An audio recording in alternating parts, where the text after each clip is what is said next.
So hello everyone, so welcome back to our channel Future Builder. तो इस video में हम लोग पढ़ेंगे part second one shot electricity chapter का। तो हमने लास्ट टाइम पढ़ा था ओम्स लॉ तक, और ओम्स लॉ में हमने ये पढ़ा था कि जो हमारा पोटेंशियल डिफरेंस होता है V, वो डायरेक्टली प्रोपोर्शनल होता है करंट के। मतलब किसी भी सर्किट में आप जैसे जैसे वोल्टेज को इंक्रीज करोगे तो आपका जो करंट है वो इंक्रीज करेगा। ये बेसिकली हमारा पार्ट सेकंड वीडियो है, और इस पार्ट में हम लोग इलेक्ट्रिसिटी चैप्टर को कम्प्लीटली ख़त्म कर देंगे। तो इस वीडियो में आप लोग कंटिन्यू देखते रहे, बहुत मज़ा आएगा। ठीक है, तो यहाँ से जब हम लोग इस प्रोपोर्शनैलिटी कांस्टेंट को हटाते हैं तो हमें मिलता है R एज ए कांस्टेंट। तो यहाँ से हमें मिलता है V is equal to R I, जहाँ पे हम लोग R को जानते हैं रेजिस्टेंस के नाम से, और इसका जो एसआई यूनिट हमें मिलता है वो मिलता है ओम, जो कि साइंटिस्ट ओम के द्वारा, क्योंकि इस थ्योरी का रिसर्च किया गया था, एक्सपेरिमेंट किया गया था, उनके नाम पे इस एसआई यूनिट को रखा गया है। इसका सिंबल है ऐसे, और इसे हम बेसिकली ओम के तौर पे भी लिखते हैं। तो बेसिकली लास्ट वीडियो में हमने यहाँ तक पढ़ा था, और भी हमने पढ़ा था ये कि ये जो रेजिस्टेंस है वो आखिर किन किन फैक्टर्स पर डिपेंड करता है। तो हमने ये देखा था कि जो हमारा रेजिस्टेंस है, ठीक है, वो डायरेक्टली प्रोपोर्शनल था किसी भी वायर के लेंथ के, और इन्वर्सली प्रोपोर्शनल था किसी भी वायर के एरिया के। Suppose suppose this is a wire. तो हमने ये पढ़ा था वहाँ पे कि जो हमारा रेजिस्टेंस होगा, यहाँ पे एक और वायर हम लोग सपोज करते हैं, ठीक है। Suppose this is a second wire, ठीक है। तो हमने वहाँ पे ये पढ़ा था कि जो हमारा रेजिस्टेंस है वो लेंथ के डायरेक्टली प्रोपोर्शनल होता है। यानी कि suppose this is wire first and this is wire second. तो जो हमारा सेकेंड वायर है इसका रेजिस्टेंस ज़्यादा होगा 1 से, क्योंकि हमारा जो सेकेंड वायर का लेंथ है वो फर्स्ट वायर के लेंथ से बड़ा है। जबकि जो एरिया, सपोज कि इसका एरिया ज़्यादा हो गया 1 से, ठीक है, ऐसा मान के चले कि ये जो सेकेंड वायर है इसका एरिया ज़्यादा है, तो उसके हिसाब से यहाँ नहीं, यहाँ पे हमें यही मानना पड़ेगा कि इसी वायर का जो एरिया है वो ज़्यादा है, क्योंकि बेसिकली क्या है, रेजिस्टेंस एरिया के इनडायरेक्टली प्रोपोर्शनल है। तो अगर जिसका एरिया ज़्यादा होगा उसका रेजिस्टेंस कम होगा। तो यहाँ से हम मुझे इतना ही बस समझाना था कि मुझे बस इतना समझाना था यहाँ पे कि जो रेजिस्टेंस है वो डायरेक्टली प्रोपोर्शनल होता है लेंथ के, और इनडायरेक्टली प्रोपोर्शनल होता है एरिया के। तो यहाँ से हमें मिलता है, जब हम इस प्रोपोर्शनैलिटी कांस्टेंट को हटाएंगे तो हमें यहाँ पे मिलेगा rho as a proportionality constant. तो हमें यहाँ मिलेगा resistance equal to rho L upon A. और यहाँ से जब हम लोग इस रो को सब्जेक्ट बनाएंगे, इसको हम जानते हैं रेजिस्टिविटी के नाम से, तो यहाँ पे हमें मिलेगा area into resistance upon upon length. तो यहाँ से हमें मिलेगा मीटर स्क्वायर ओम अपॉन मीटर। तो हमें जो ऐसा यूनिट मिलेगा वो ये मिलेगा ओम मीटर। क्या मिलेगा हमें? ओम मीटर। ठीक है, आई होप क्लियर हुआ होगा आपको यहाँ तक। तो लास्ट वीडियो में हमने यहाँ तक ये चीज़ पढ़ा था, ठीक है, बहुत अच्छे से। अगर आपने लास्ट वीडियो नहीं देखा तो आप प्लीज़ उसको अच्छे से देख आएंगे, तब ये वीडियो आपको काफ़ी अच्छे से समझ में आएगा। अब हमें क्या देखना है नाउ, हमें पढ़ना है resistance of a system of resistors. यानी कि जब हम एक से ज़्यादा रजिस्टर को जोड़ें, ठीक है, किसी भी तरीके से जोड़ें, तो वहाँ पे जो हमारा रिजल्टेंट रेजिस्टेंस आएगा वो क्या आएगा। सपोज हमने ये पढ़ा था कि जो रजिस्टर होता है, जो रेजिस्टेंस होता है, उसका साइन ऐसे ऐसे हम लोग बनाते हैं, ठीक है। तो सपोज इन दोनों को हमने ऐसे जोड़ दिया, ठीक है। सपोज ये आपका 2 ओम का है और ये भी आपका 2 ओम का है। तो जो फाइनली आपको मिलेगा वो कितना रेजिस्टेंस मिलेगा, ठीक है। या सपोज आपने उसको ऐसे जोड़ दिया, आपने एक ऐसे किया, ऐसे बनाया, ऐसे और ऐसे जोड़ दिया। सपोज ये भी 2 ओम का है और ये भी 2 ओम का है, तो इसका जो इक्विवेलेंट रेजिस्टेंस होगा वो क्या होगा, ठीक है। तो इसी वजह से हम लोग यहाँ पे पढ़ेंगे कि जब हम लोग कॉम्बाइन करते हैं रजिस्टर को, ठीक है, तो वहाँ पे जो टोटल रेजिस्टेंस आता है वो कैसा आता है। और हमें ये भी पढ़ना है बेसिकली कि 2 मेथड्स होते हैं जॉइनिंग दी रजिस्टर्स टुगेदर, ठीक है। कैसे? एक बार ही हम लोग सीरीज में जोड़ते हैं और एक बार हम लोग पैरेलल में जोड़ते हैं। तो उन दोनों ही केस को हम लोग इसमें बहुत ही ब्रीफली पढ़ेंगे इस वीडियो में। तो आगे चलते हैं। तो बेसिकली यहाँ पे क्या दिखाया है, यहाँ पे एक सर्किट है जिसमें 3 रेजिस्टेंस जो है वो लगातार सीरीज में जोड़े हुए। कैसे? सीरीज में। ठीक है, एक के बाद एक वाले को हम कहते हैं सीरीज में जोड़े गए। ठीक है, यहाँ पे एक एमीटर लगा हुआ है, यहाँ से हमारा करंट जा रहा है। ठीक है, ये हमारा बैटरी हो गया सेल, प्लस वाले टर्मिनल को बड़ा साइन से, बड़े स्ट्रेट लाइन से, और नेगेटिव वाले को स्मॉल से। ठीक है, ये हमारा स्विच हो गया, यहाँ से करंट का फ्लो हो रहा है, और जैसे कि मैंने बताया था कि इलेक्ट्रॉन का फ्लो जस्ट उसके अपोजिट होता है। ठीक है, जिधर करंट का फ्लो होता है उसके अपोजिट होता है इलेक्ट्रॉन का फ्लो। तो यहाँ पे जो हमारा रजिस्टर है इसको सीरीज में जोड़ा गया है और इसके पैरेलली वोल्ट मीटर कनेक्टेड है। जैसा कि मैंने आपको बताया था कि ये जो एम मीटर होता है वो हमेशा हम सीरीज में कनेक्ट करते हैं, और जो वोल्ट मीटर कभी भी कनेक्ट होता है वो हमारे पैरेलली कनेक्ट होता है किसी भी सीरीज के। ठीक है, सर्किट के। तो यहाँ तक ये बात क्लियर है? ठीक है, तो ये हो गया हमारा सीरीज। ठीक है, अब हम देखेंगे यहाँ पे पैरेलली कैसे कनेक्ट होता है रजिस्टर। तो यहाँ पे है रेजिस्टेंस 1, यहाँ पे रेजिस्टेंस 2, यहाँ पे रेजिस्टेंस 3। तो ये तीनों आपस में कैसे कनेक्टेड है? पैरेलली। यहाँ पे अगेन हमारा वोल्ट मीटर, एम मीटर, इस डायरेक्शन में हमारा करंट फ्लो हो रहा, ये रहा स्विच, ये रहा बैटरी, जहाँ से हम जो हेल्प करता है हमें पोटेंशियल डिफरेंस का क्रिएट होने का, ताकि करंट उसमें फ्लो कर पाता है, और ये रहा हमारा कंप्लीट सर्किट। तो रजिस्टर इन पैरेलल इस तरीके से जुड़ता है। तो जब भी आपको डायग्राम दिया जाएगा पेपर में कि आप बनाइए रजिस्टर इन सीरीज, तो आप इस तरीके से डायग्राम बनाओगे, और जब भी आपको पूछा जाएगा कि रजिस्टर्स इन पैरेलल, तो आप इस तरीके से डायग्राम बनाओगे। तो चलिए डेरिवेशन की तरफ से और जाने कि हम कैसे सीरीज में अगर रेजिस्टेंस हो तो टोटल रेजिस्टेंस क्या होता है, और पैरेलल में अगर रेजिस्टेंस हो तो टोटल रेजिस्टेंस क्या होता है, वो हम कैसे निकालेंगे। ठीक है, तो हम यहाँ से देखते हैं। बेसिकली यहाँ पे भी एक इम्पॉर्टेंट पॉइंट है।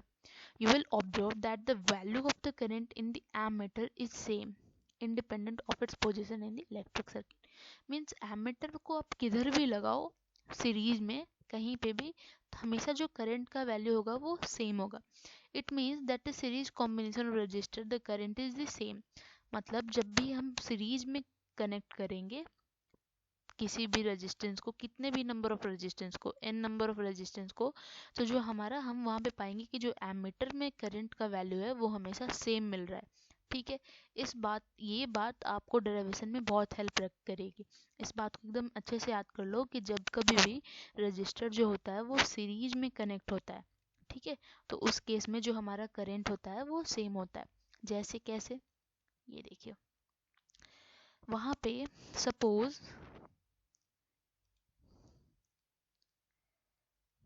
सपोज ये एक सर्किट है, ठीक है, और इसमें सीरीज में एक रेजिस्टेंस R1 कनेक्ट है और एक रेजिस्टेंस R2 कनेक्ट है। ठीक है, ये हो गया हमारा प्लस, ये हो गया माइनस। ठीक है, तो इस केस में क्या होता है कि हमारा जो I का वैल्यू होता है वो होता है सेम। ठीक है, और जो हमारा V का वैल्यू, जो पोटेंशियल डिफरेंस का वैल्यू होगा, वो आएगा डिफरेंट। तो सीरीज के केस में जब हमारे करंट का वैल्यू सेम हो जा रहा है और पोटेंशियल डिफरेंस है, तो हमें किसी भी चीज़ से अच्छा डेरिवेशन तब मिल सकता है जब हम इनको जोड़ें। जो डिफरेंट डिफरेंट हमारा वोल्टेज आ रहा है, जो डिफरेंट डिफरेंट पोटेंशियल आ रहा है, हम इनको जोड़ें। तो इस केस में हम ऐसा ही करते हैं। ठीक है, कैसा करते हैं, तो देखिए, इस केस में हम क्या करते हैं कि सीरीज के केस में हम लेते हैं net voltage is equal to voltage 1 जो हमें मिला। ठीक है, अब वोल्टेज 1 कैसे है, यहाँ पे भी मुझे आपको डायग्राम ड्रॉ करके दिखाना पड़ेगा। Wait second.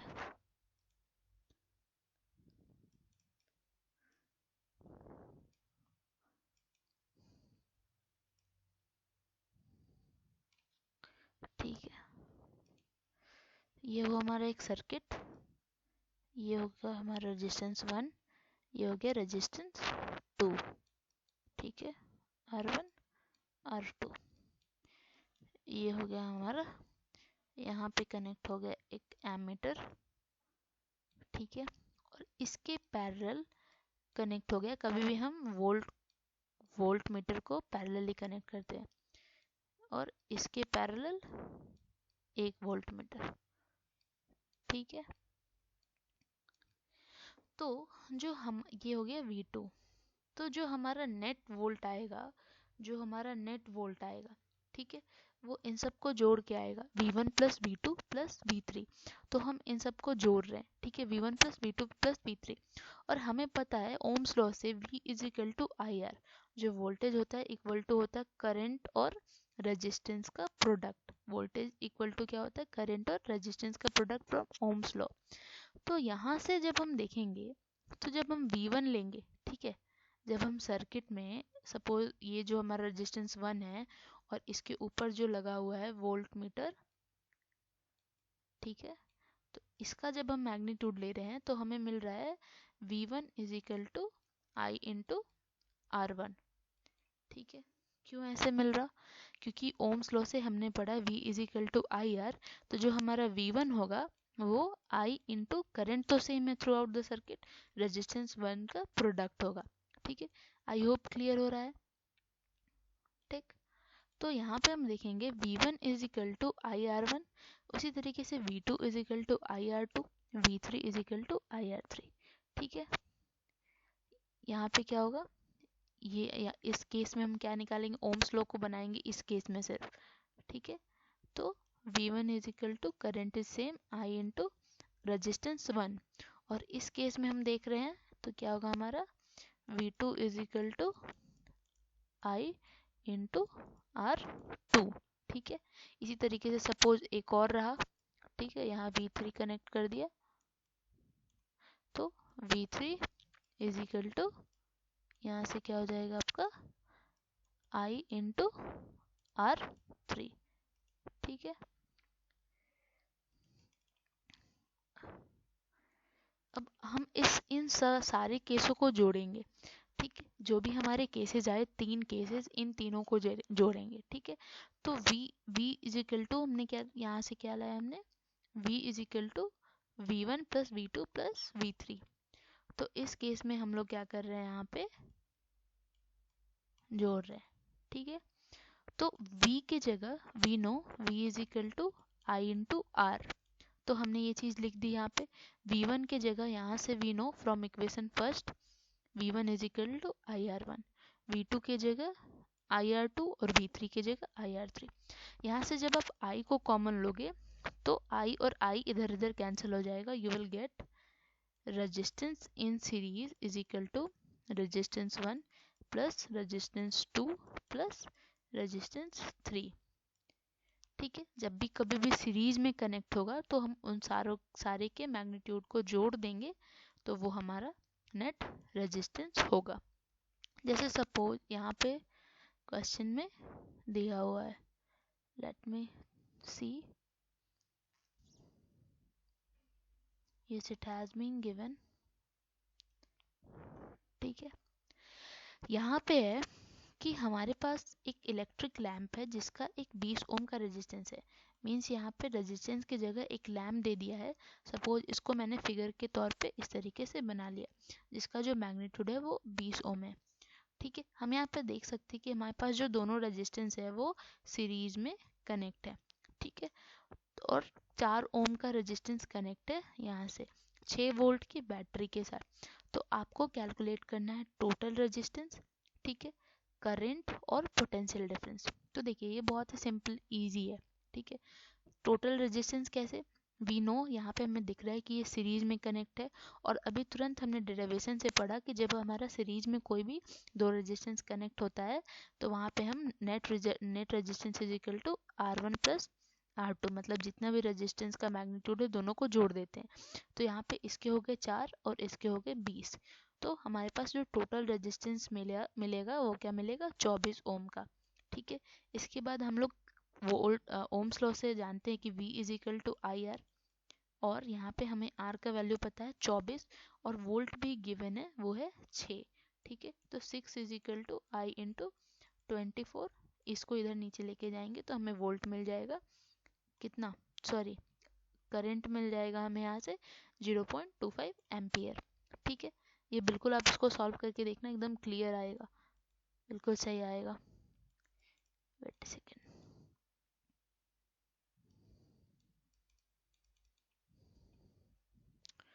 ये थोड़ा हैंग कर रहा है।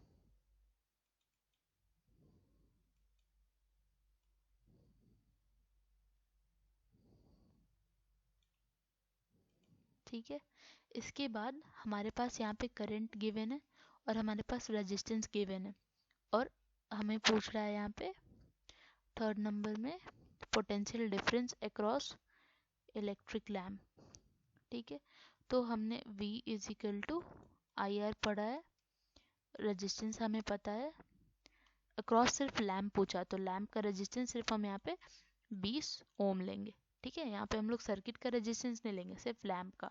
और हमने करंट निकाल लिया है ऊपर से, करंट जो है वो सीरीज वाले में सेम रहता है 0.25 एम्पियर। ये बात आप हमेशा याद रखेंगे कि सीरीज में हमारा करंट जो होता है वो सेम रहता है। इसी तरीके से आप सर्किट के क्रॉस भी निकाल सकते हो वोल्ट।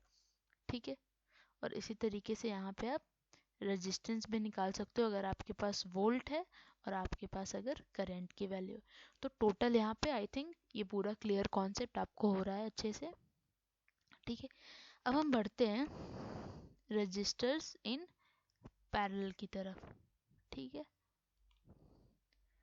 तो बेसिकली यहाँ पे हमें फिगर दिया है, ये फिगर हमने ऊपर भी पढ़ा। ठीक है, यहाँ पे 3 रेजिस्टेंस है जो कि आपस में पैरेलली कनेक्ट है, R1 R2 R3, और यहाँ 2 टर्मिनल का नाम है L M P Q S और T। ठीक है, यहाँ पे हमारा अगेन करंट जो है वो इस डायरेक्शन में फ्लो हो रहा है, इलेक्ट्रॉन का फ्लो इसका अपोजिट।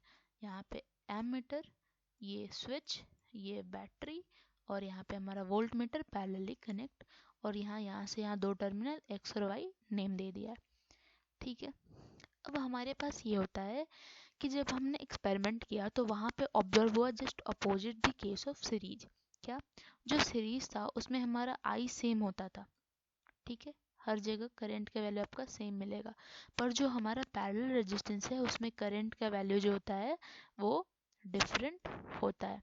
ठीक है, यहाँ पे जो हमारा वोल्टेज मिलेगा वो सेम मिलेगा। तो ये बात आपको याद रखना, बस इतना ही फ़र्क है। ये जो डिफरेंस है वो आप याद कर लियो तो आपका डेरिवेशन भी बहुत इजीली सबसे पहले समझ आएगा और बहुत इजीली बनेगा भी।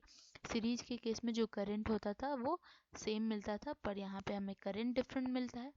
वहाँ पे हम V को जोड़ते थे, V1 V2 V3 वोल्टेज को, पर यहाँ पे हमारा वोल्टेज सेम है और यहाँ पे हम लोग करंट को जोड़ेंगे। इतना बात आप एकदम मन में अपने बिठा लो। ठीक है, अब देखो यहाँ पे नाउ हम लोग करंट को जोड़ेंगे। ठीक है, I is equal to I1 plus I2 plus I3। We all know Ohm's law से V is equal to IR। तो इफ आप I को सब्जेक्ट बनाते हो तो यहाँ से you will get I is equal to V upon R। ठीक है, तो इस केस में क्या होगा कि अगेन डायग्राम पे कि जो इस केस में I1 जा रहा है, let me clear it first, wait a second. ठीक है, यहाँ से आपका करंट जा रहा है I। ठीक है, और यहाँ पे जाने पे ये 3 पार्ट में डिवाइड हो जा रहा है, I1 I2 और I3। ठीक है, तो हमने क्या फॉर्मूला पढ़ा, V is equal to I R, तो I को हम सब्जेक्ट बनाए तो V बाई आर। तो हम लोग यहाँ पे लिख सकते हैं total I is equal to I1 plus I2 plus I3। मतलब ये जो टोटल करंट I है यहाँ 3 पार्ट में बट गया, किसमें I1 I2 और I3 में। पर जब वापस इसमें से यहाँ से निकलेगा तो वो तो उसका मैग्नीट्यूड सेम रहेगा I, कहीं पे भी हम करंट लॉस तो नहीं कर रहे। ठीक है, तो हम इस चीज़ को यहाँ पे लिखेंगे I is equal to I1 plus I2 plus I3। अब वी ऑल नो कि I is equal to V by R. ठीक है, यहाँ से ओम्स लॉ से। तो इसी तरीके से हम ये भी जान सकते हैं कि I1 is equal to V upon R1। मतलब कि यहाँ पे जो करंट है, ये जो करंट हुआ, तो यहाँ पे हम लिख सकते हैं I1 is equal to total voltage upon इसका रेजिस्टेंस अपॉन R1। ठीक है, तो इसी तरीके से हम लोग लिखेंगे। तो इसमें हम I1, I2 और I3 का वैल्यू पुट करेंगे, तो यहाँ से हमें मिलेगा ये V upon RP। RP means पूरे रेजिस्टेंस, पूरा रेजिस्टेंस, ठीक है, जो पैरेलली जो रिजल्टेंट हम निकालने वाले हैं। I1 की जगह V upon R1 ohms law से, I2 की जगह V अपॉन R2 और I3 की जगह V अपॉन R3। यहाँ से आप V को कॉमन लोगे और काट दोगे तो आपको मिलेगा 1 upon parallel resistance is equal to 1 upon resistance first plus 1 upon resistance second plus 1 upon resistance third. मतलब क्या, suppose you have 3 resistance of 2 ohm, ठीक है, connected parallelly, 2 ohm 2 ohm 2 ohm. Series के केस में हम क्या करते थे, इन तीनों को सिंपली जोड़ देते थे तो हो जाता हमारा 6। पर इस केस में हम करेंगे, हमें कैसे निकालना है, 1 अपॉन रेजिस्टेंस फर्स्ट यानी 1 upon 2 plus 1 upon resistance second यानी 1 upon 2 plus 1 upon 2, it will came as 3 upon 2। ठीक है, आई होप क्लियर है बिल्कुल भी। नाउ अगेन हमारे पास यहाँ पे एक न्यूमेरिकल है, ठीक है, let me clear this page. यहाँ पे हमें दिया हुआ है कि सपोज वो जो फिगर था 12.10 जो हमने ऊपर में पढ़ा, ठीक है,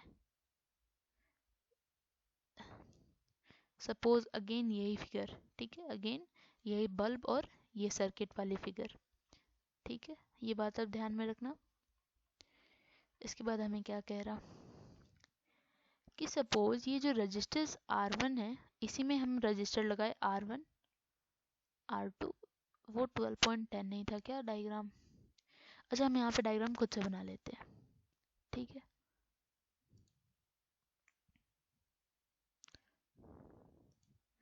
suppose the resistors R1, R2, R3 have value 5, 10, 30 which have been connected to a 12 volt। Suppose यहाँ पे हमें 12 वोल्ट से कनेक्ट करके दिया हुआ है, और सपोज कि ये पैरेलल का केस है तो पैरेलल ही दिया होगा हमें, ठीक है। ये एक हो गया, एक रेजिस्टेंस यहाँ पे मान लो, ठीक है, और एक यहाँ पे। Suppose this is 5, this is 10, बहुत ज़्यादा कचड़ा हो गया।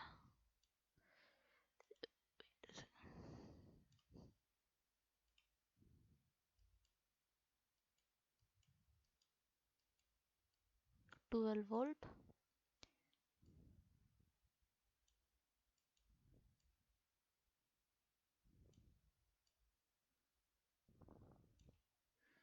ठीक है,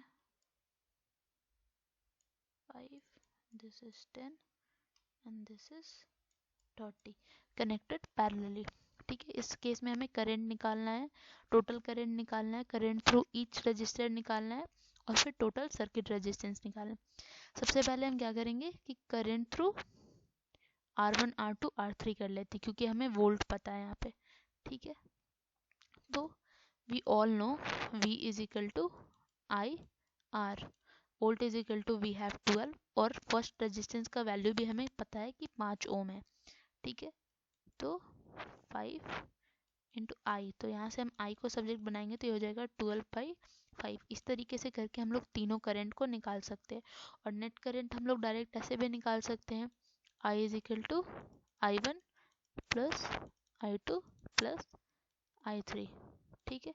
तो यहाँ से भी निकाल सकते हैं, या हम लोग ऐसे भी निकाल सकते हैं। हाँ, नेट करंट तो हम लोग ऐसे ही निकालेंगे, और जो नेट रेजिस्टेंस है हमारा वो हम ऐसे निकालेंगे, 1/R is equal to 1/R1 plus 1/R2 plus 1/R3, जो अभी हमने तुरंत पढ़ा।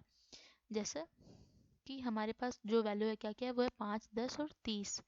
तो जब भी हम पैरेलल में रेजिस्टेंस निकालते हैं तो हम ऐसे करेंगे, 1/5 प्लस 1/10 प्लस 1/30, इसको जब हम एलसीएम लेंगे, ठीक है, इसका एलसीएम क्या 30 आएगा, फिर आप इसको सॉल्व करेंगे तो जो आपका आंसर आएगा वो आपका टोटल रेजिस्टेंस होगा। हाँ, एक बात और, इफ सपोज हमने एक फॉर्मूला क्या 1 अपॉन रेजिस्टेंस, ये पढ़ा हमने फॉर्मूला कि 1 upon parallel resistance is equal to 1 upon total, ठीक है, जोड़ के आया 1/3।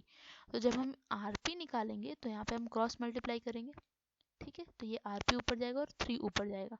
तो in case of parallel resistance हमें आंसर ऐसे लिखना है, आरपी इज इक्वल टू 3, यानी इस आंसर का रेसिप्रोकल करके हमें आंसर लिखना है, ठीक है। आई होप आपको क्लियर हो रहा होगा अच्छे तरीके से। नाउ आगे बढ़ते हैं। ये जो न्यूमेरिकल है आप लोग खुद से करके देखना है इसको।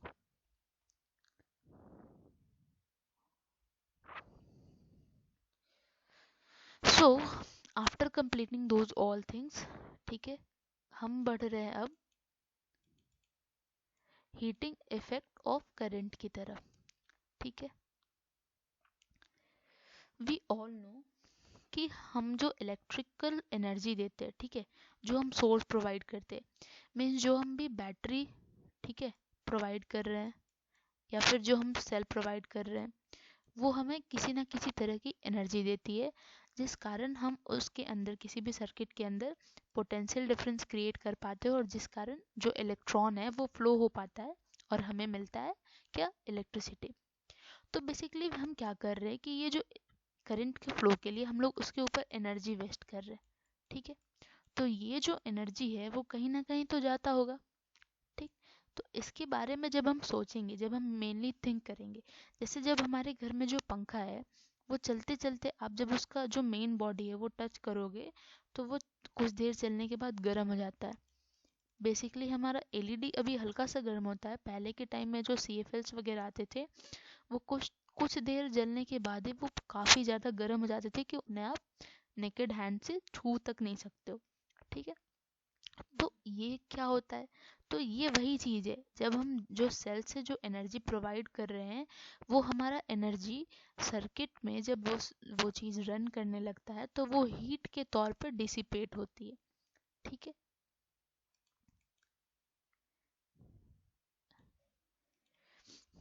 हम इसको फिर से देखते हैं कि ये जो हम एनर्जी देते थे, ठीक है, तो ये एनर्जी गया कहाँ, तो एक पार्ट एनर्जी का जो है वो मेंटेन कर रहा है करंट को और जो बाकी का जो भी पार्ट है वो हमारा हीट के तौर पे निकल जाता है, ठीक है। और इसी फेनोमेनन को हम कहते हैं heating effect of electric current. इसी फेनोमेनन को हम कहते हैं heating effect of electric current. और बेसिकली ये जिस जिस चीज़ में ज़्यादा होता है उसे हम इलेक्ट्रिकल डिवाइसेस जैसे उस हीट के तौर पे यूज़ करते हैं, जैसे आयरन हीटर। इसमें हम इस तरीके का चीज़ ही लगाते हैं जिसमें ज़्यादा से ज़्यादा जो हमारा हीट है वो निकले, ठीक है।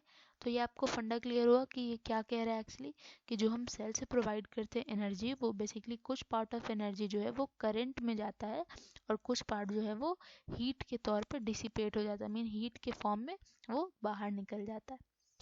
तो हमें यहाँ पे क्या पढ़ना है, हमें यहाँ पे ये पढ़ना है कि सपोज एक सर्किट है जिसमें आई करंट फ्लो हो रहा है एक रजिस्टर आर से, ठीक है, और सपोज इसके क्रॉस कुछ पोटेंशियल डिफरेंस है वी और इसमें टाइम टी लग रहा है वो फ्लो होने में करंट, और क्यू चार्ज फ्लो कर रहा है, ठीक है। तो हम यहाँ पे पाएंगे कि जो हमारा वर्क डन है जिससे हम क्यू चार्ज को मूव करा रहे हैं वो हमारा हुआ वी क्यू, ठीक है। एक पोटेंशियल डिफरेंस वी के थ्रू हम क्यू को पास कराए तो हमारा जो वर्क डन हुआ वो हुआ वी क्यू। और जो रेट ऑफ वर्क डन होता है उसे हम कहते हैं पावर, ठीक है। तो हमें यहाँ से पावर का फॉर्मूला मिलता है। तो हम यहाँ से क्या लिखेंगे कि जो पावर होता है वो होता है वर्क डन अपॉन टाइम, और वर्क डन का फॉर्मूला हुआ वी क्यू अपॉन टाइम। और यहाँ से जब आप देखोगे तो सबसे फर्स्ट लेक्चर में मैंने पढ़ाया था कि जो चार्ज की flow rate of flow of charge जो होता है वो होता है करंट। तो यहाँ से हमें मिलता है power is equal to V I. एक और फॉर्मूला मिला हमें, यहाँ से क्या मिलता है हमें, power is equal to V I. Now हमारा जो एनर्जी सप्लाई है, ठीक है, जो सर्किट को हम लोग एनर्जी सप्लाई कर रहे हैं वो टाइम टी से कर रहे हैं, मीन्स जो पावर हम लोग खर्च कर रहे हैं वो टाइम टी से कर रहे हैं। तो हम लोग जब पावर को टाइम से इंटू करते हैं तो हमें मिलता है कि आखिर कितना जो हीट है वो निकल पा रहा है। तो हीट निकालने के लिए हम क्या करते हैं, हम लोग उस पावर को हम लोग टी से मल्टीप्लाई करते हैं, ठीक है, क्योंकि उतना पावर हम लोग पर्टिकुलर टाइम टी में किसी भी डिवाइस के ऊपर जो है वो खर्चा कर रहे हैं। तो P का फॉर्मूला अभी हमने क्या पढ़ा है, यहाँ से work done upon time V Q upon T V I. तो हमें यहाँ से मिलेगा वी आई, ठीक है, और टाइम टी। तो यहाँ से मिला हमें heat is equal to V I T.